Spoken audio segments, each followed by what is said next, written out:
Hi, Ben. Thanks for tweeting me the other day. I literally cried. And true story. And secondly, do you believe that we have a wage gap, like a current wage gap? Between men and women? Yeah. Okay, so there is no wage gap between men and women for women who are straight out of college and are single and do not have kids.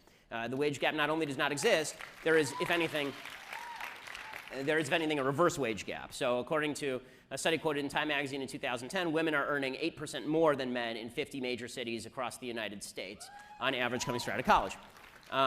The truth is that women take more time off from work. They take different jobs than men.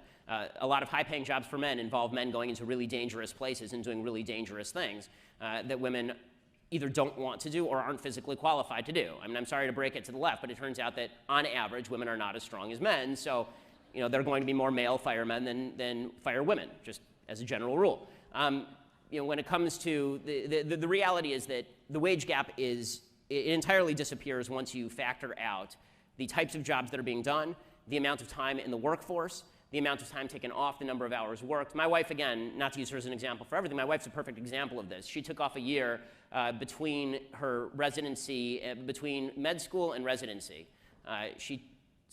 Between second and third year of medical school. She took off a year to take care of our first baby, and then she took off a few months after she had our second baby before she went back to residency. I took off a week both times. And that's not because I'm so strong and tough or because she's so weak and fragile. She's really tough. It's because my wife wanted to spend time with our kids, and that was her choice, and thank God we were able to make that happen. So that's not, you know, that is not a rip on women at all. In fact, I think it's glorious that so many women want to take time out to do the most important thing that any human being can do, which is raise their children.